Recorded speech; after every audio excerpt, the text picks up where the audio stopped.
the Kill Count, where we tally up the victims in all our favorite horror movies. I'm James A. Janice, and today we're looking at Bones, released in 2001. Real fast before we begin though, I want to let you know that our merch store has new and redone designs that Chelsea's spent a lot of time making, including Let's Get to the Kills, aw that's nice, and Business! Check them out at deadmeatstore.com and get them now, you know, if you want. Starring Snoop Dogg as gangster Jimmy Bones, who haunts and kills people from beyond the grave, Bones was directed by Ernest Dickerson, who began his career as Spike Lee's cinematographer, shooting classics such as Do the Right Thing, Jungle Fever, and Malcolm X. His directing career began with Juice, which starred Tupac, and has continued into television with episodes of The Wire, Dexter, The Walking Dead, and The Purge. Dickerson directed Bones like a 70s blaxploitation film, and since I don't have the time or qualifications to talk about what that means, I highly recommend you check out the very good documentary Horror Noir on Shudder. It's a great look at the history of black filmmaking and representation in the horror genre, and it features interviews with lots of horror legends, including Tony Todd, Keith David, and Ernest Dickerson himself. Oh, and Miguel A. Nunez, who struggled with enchiladas back in Friday 5. Oh, some damn enchiladas! Oh.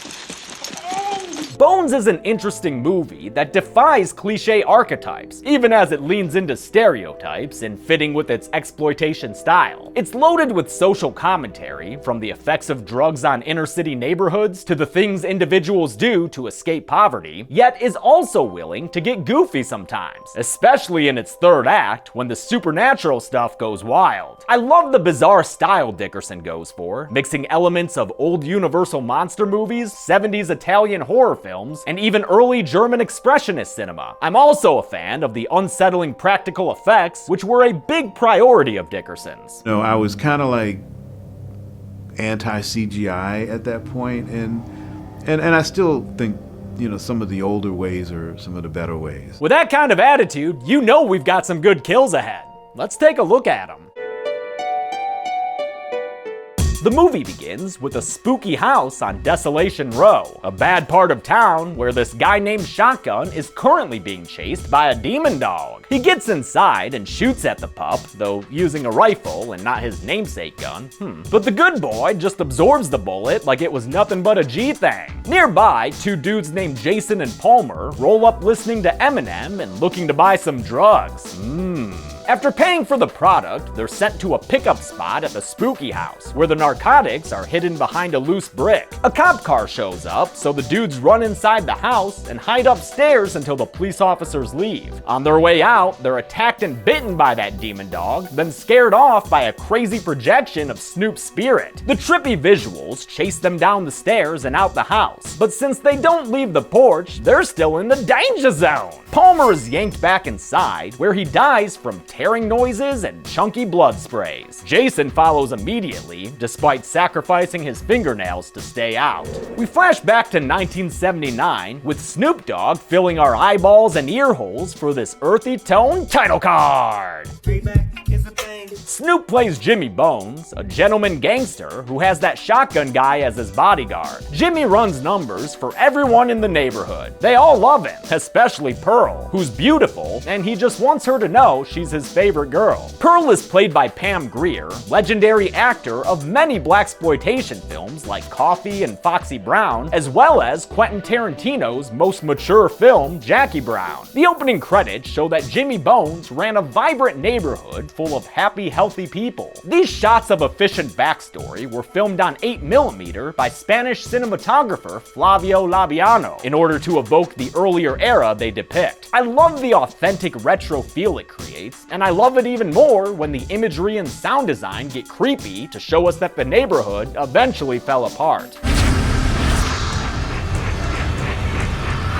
We get a kind of bonus title card before jumping back to present day when a van pulls up to the spooky house and empties its occupants. The house has just been purchased by entrepreneur Patrick Pete, played by Khalil Kane, who got his start in Dickerson's Juice. Despite the unwelcome porch engravings, Patrick sees potential here and wants to turn it into a nightclub with his brother Bill, even though their stepsister Tia just found a bloody mandible on the ground. Gross. Tia's played by Catherine Isabel, by the way, kill count veteran veteran last seen in the 2002 TV Carrie episode. Patrick mentions that this building was once owned by Jimmy Bones, which rings a bell for their friend Maurice, a self-styled gangster of love who's particular about his diet. Gangsta of love don't eat no fried chicken. Maurice says that Jimmy Bones was a legend around these parts, which unlocks a memory of Patrick's from deep within his brain of a time he would call Bones his Uncle Jimmy. The kids get to work on their building appraisal, and after avoiding the shadow hands from Don't Starve Together, Patrick finds and flicks on the furnace. That appears to awaken some kind of first-person roaming spirit, which zooms around the house until it lands in the basement and starts digging up some treasure that would fetch a pretty penny with the gold hoarders. Upstairs, Tia remains blank-faced as she finds the demon dog, which says woof motherfucker, woof motherfucker. Tia calms it down with a bite of burger and introduces it to the others as her new good boy. I'm naming him Bones. They come outside where Shotgun reveals that he's not a fan of their new pet adoption, but not because it's his dog. Is he yours, sir?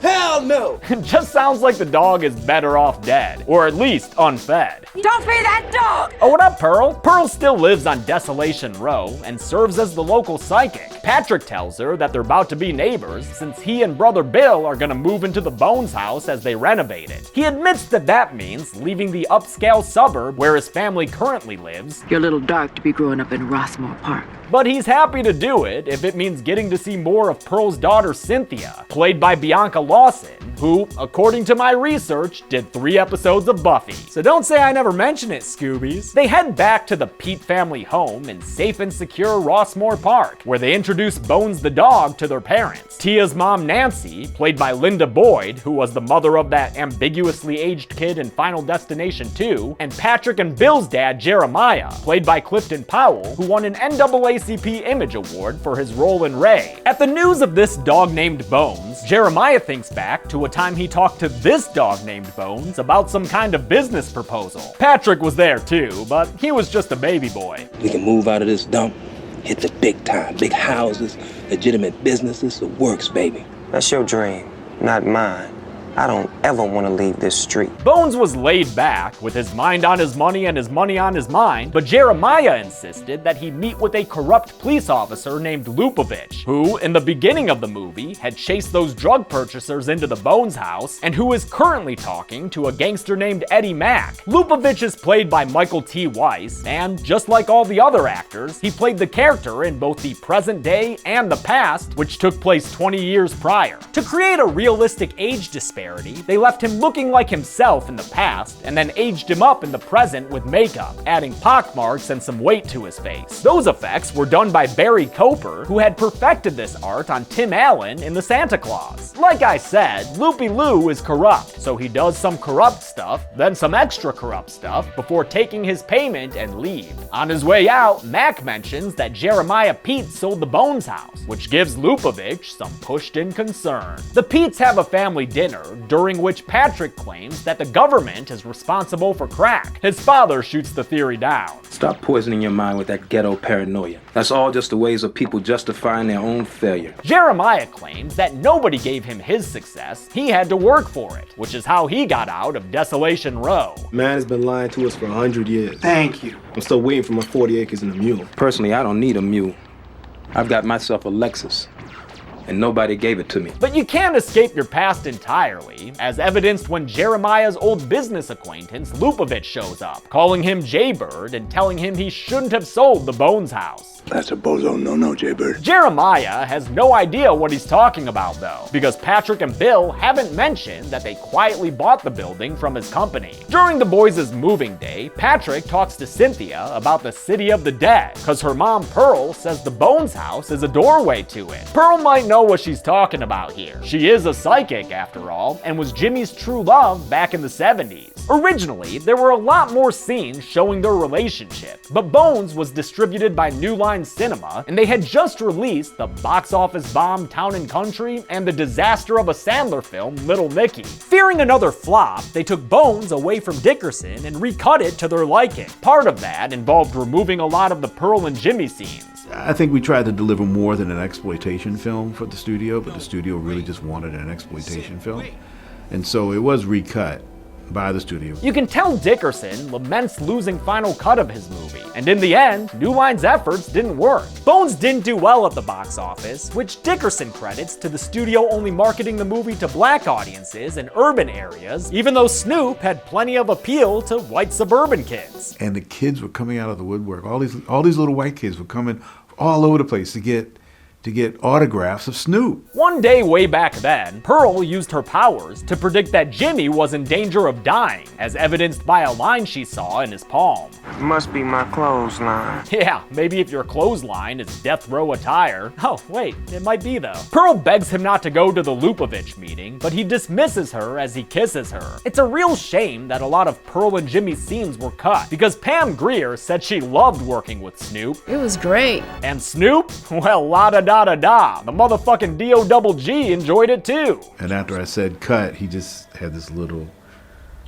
blush thing about him. And I said, man, are you blushing? And he said, man, I grew up dreaming about this woman, now I get to kiss her? In the present, Pearl longs to kiss that dead dog once more, but if she'd settle for kissing a picture, well, at least he'll pucker up for her. Mwah! On their first night in the Bones house, Bill listens to Cypress Hill while lying on his throne of a bed. He doesn't notice when his walls give way to a stack of sticky people from the City of the Dead. This effect is sticky hands down my favorite in the movie, and it was accomplished by talented FX artists like Ariel Shaw and Tony Gardner, whose work I've mentioned several times on this channel, and who I always like to remind people played himself in Seed of Chucky, where the killer doll decapitated him. To create the wall of Necropolis citizens, they built a 2-story frame full of sculpted animatronics, puppets on rods, and empty spaces for human performers. These actors, many of them mimes, were airbrushed, given prosthetics to wear, and covered in slime, which gave them their tar-like sticky appearance as they writhed around. Some of them were on scaffolding, others were basically right on top of each other, and all of them succeeded in making this a standout effect. And for the shot where Bill's bedroom gives way to reveal the Necropolians, they used a theater technique so they could avoid CGI. The bedroom wall was a theatrical scrim with a bright light shining on it from the front. When that light was turned off, it revealed the City of the Dead wall behind it. Just another ingenious way this movie stuck to using as many practical effects as possible. The dead citizens begin to break free so they can say hello to Bill. And though they're all hands in on creeping this poor dude out, they disappear as soon as he opens his eyes. So I guess he's gonna miss out on seeing spooky shit for a while.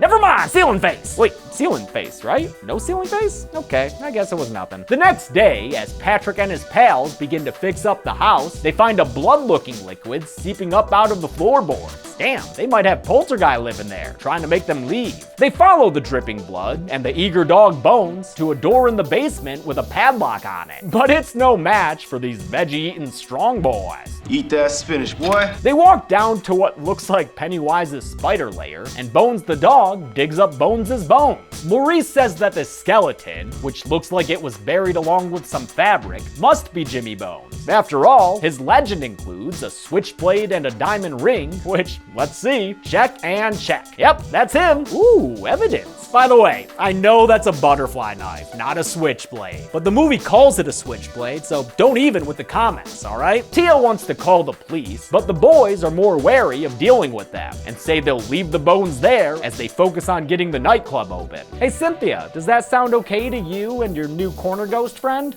Yeah.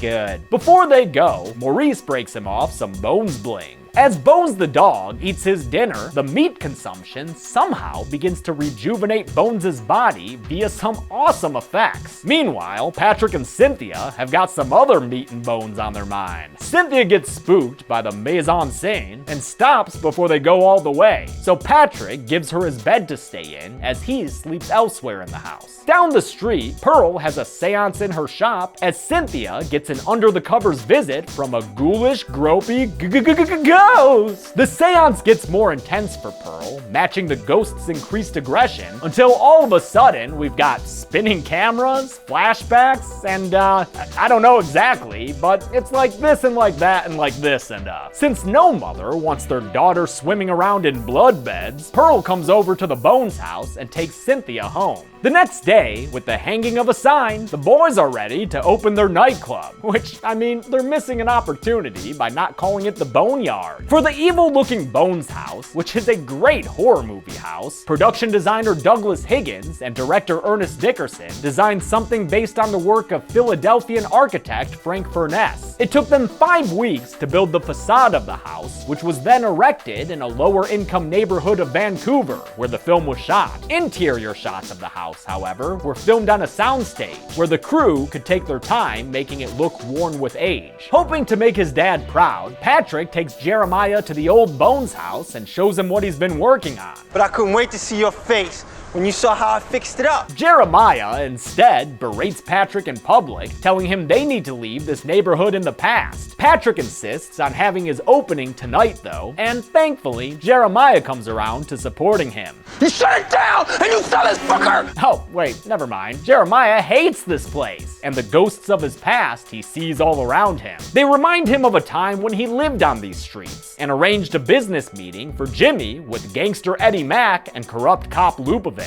What it is, homeboy. What it will be. They try to convince Bones to change his business from gambling to drugs. It'll mean higher profit margins and a more dependable customer base. You know, because of dependence. But Bones cares about the well-being of his community and doesn't want to sell out his neighbors for higher profits. He's a nice dude with some nice dreams. Me and Mars, we cool as a motherfucking icicle in the freezer. That's one of the things I love about this movie, the gray morality of Jimmy Bones. Co-writer Adam Simon grew up watching Universal monsters who were victims as much as they were villains, and wrote Jimmy Bones in a similar vein, which was also in line with many blaxploitation characters who were often criminals but not as evil as some of the other figures surrounding them. Snoop himself was thrilled to play the character. Jimmy Bones is the lord of his neighborhood. He services everybody, the poor, the rich.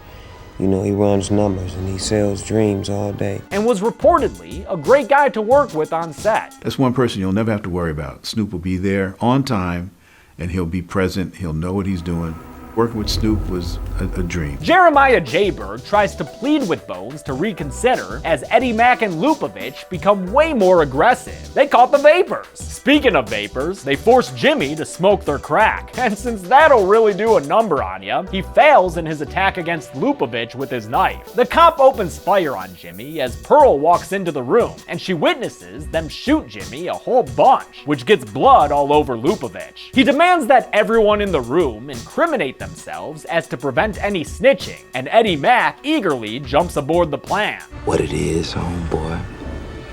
What it will be, nigga. Jeremiah is a bit more reluctant, but doesn't let it get in the way of his dreams. Like you said, Jimmy, every man for himself, baby. He stabs Bones out of pure self-interest, and after Bones says pooey to that, they make his bodyguard Shotgun get in on the stabbing too. Pearl is last up to bat, and when she says she doesn't want to, Bones up and does it for her, delivering himself the final fatal stab. Pearl cries over her dead love as his fuchsia spirit leaves his body. Little whoa. They rip off Pearl's green dress to bury Bones in, and she's left caressing his blood as the audience goes on a sinkhole trip to the city of the dead. Big wow! It's opening night for the Boneyard, I'm gonna call it, the mustiest hotspot in the hood. It's the perfect place to wear leather, flirt, and be young and wild and free. Cowboy Maurice is DJing with his Bones ring, which Bones the dog don't like one bit. The dog turns into a sexy woman, okay, who catches Maurice's eye with some sensual seduction. Oh, she gon' get hers. Maurice leaves Bill DJing as he follows the mystery woman upstairs, hoping he'll get to slip out of that camouflage flight suit. But the sexy lady turns back into a dog that attacks Maurice and mangles him. Maurice meat, it's what's for dinner. As the dog consumes, more muscle is added to the corpse in the cellar. And I can't get enough of these reverse melting effects. It's some serious Hellraiser type shit. I love it. These rejuvenation effects, which are among my favorite in the movie, were accomplished by taking a body cast of Snoop Dogg, made in his garage no less, then using the mold to create create 3 versions of Bones' body in different states of reconstruction. Various layers of skin and muscle made of wax were put atop the bodies, then melted with a heat gun. That footage was played in reverse to give us the great-looking final effect. Patrick comes upstairs to find Maurice, and find him he does, dead and bloody. That must be the worst thing Patrick's ever seen.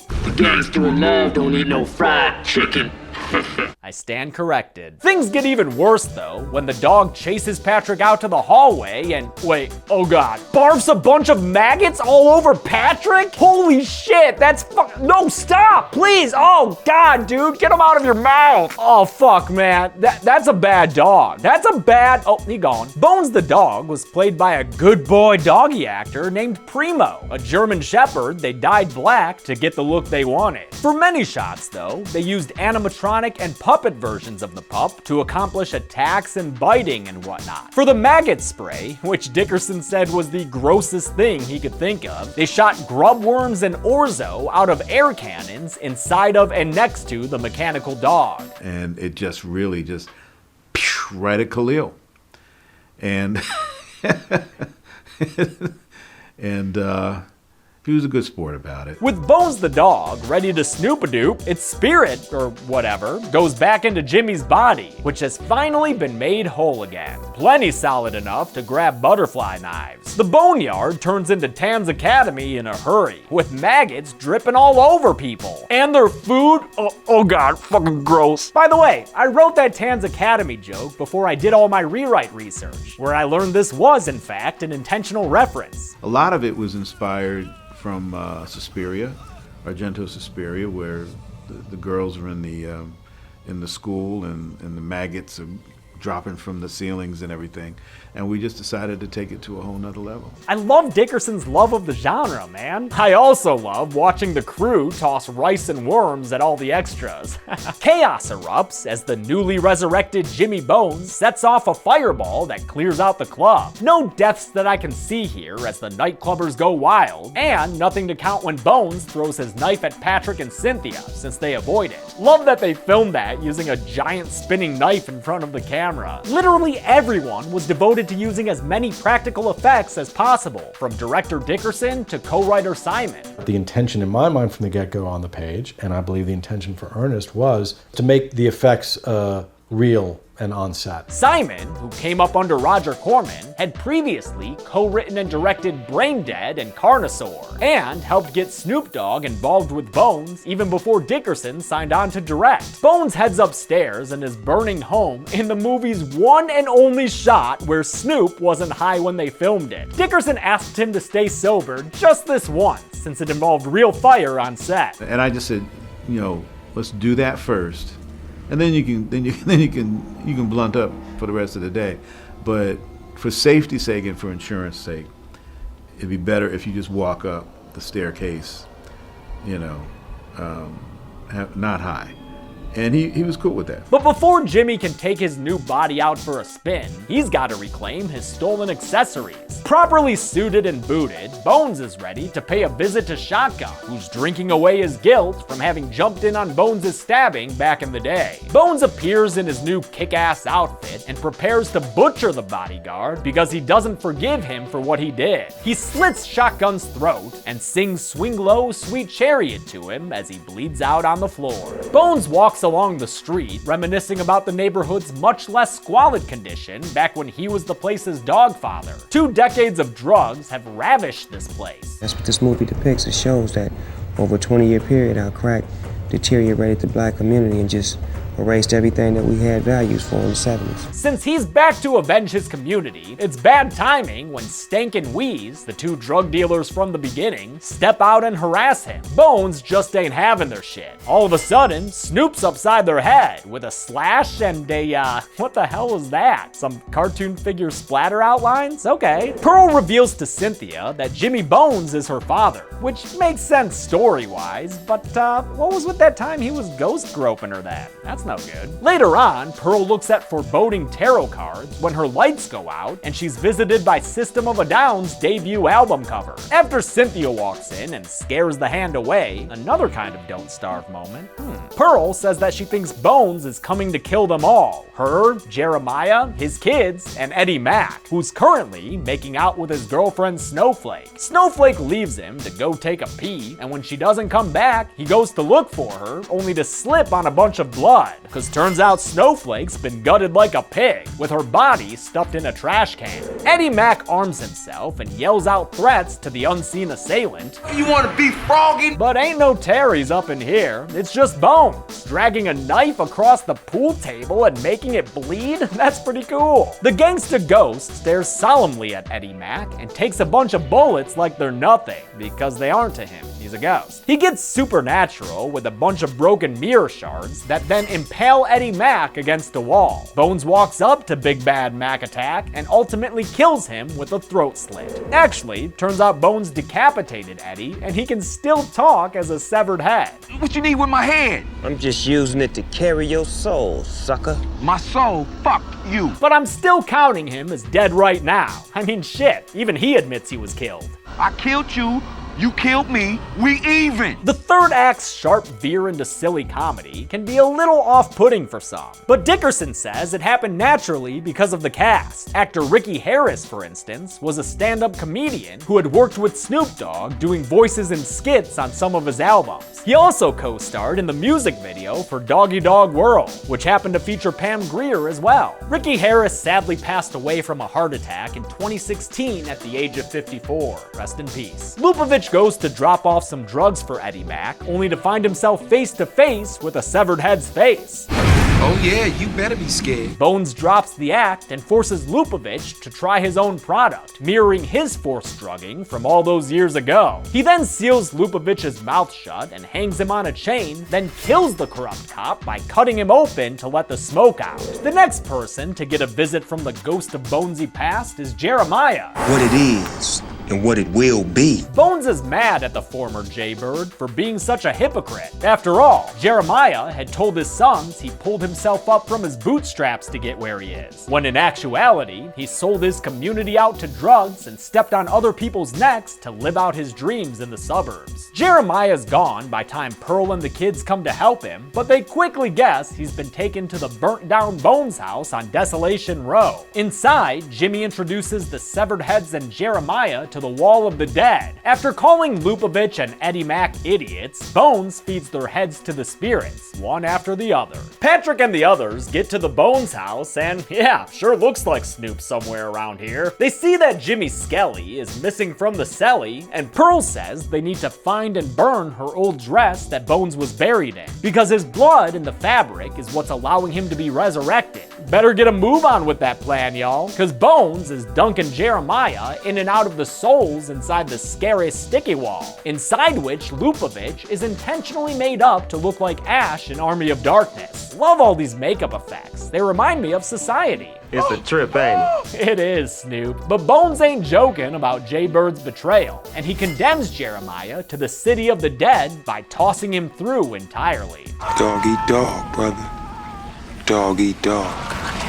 An elevator appears in the cellar, and after Pearl gets inside, the gate closes and she's taken away from the others. Taken where? All the way up. First stop, the candle floor, site of the future wax floor. Coming soon. Bones appears behind Pearl and supernaturally puts her in her old dress, transforming her appearance back in time. Bones kisses on her and asks her to stay with him in eternity, as elsewhere, Bill punches his way through a pink fleshy barrier that allows him, Cynthia, and Patrick to step into the city of the dead. This is the city of the dead, right, Cynthia? This is the city of the dead. Good. I've been calling it that this whole time. Wouldn't want to look like an idiot. The city of the dead is like a mirror dimension of ours, and to create this organic look of the Bones house in Necropolis, they sprayed pink foam plastic everywhere and filled it with lots of smoke. The kids make their way through the city of the dead's confusing layout, someone needs to have an infrastructure week, until a ghostly Maurice appears and beckons Bill to come with him. It ends up being a trap, and Bill is seized and murdered by the hands inside the wall, walls of the city of the dead. At least, I'm pretty sure he's dead. One more confirmation, Sin? He's gone.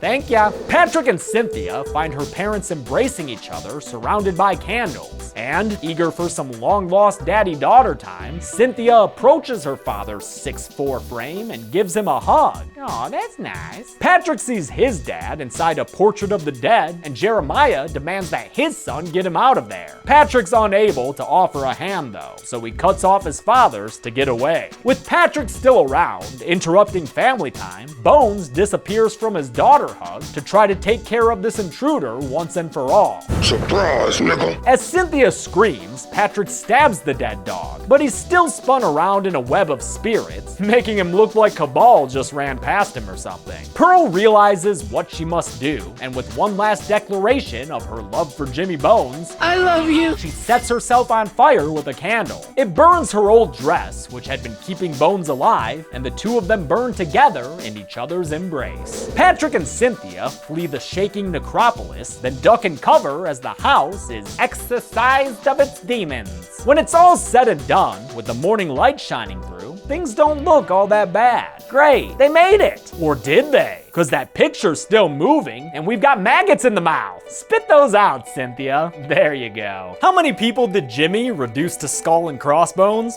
Let's find out at the numbers.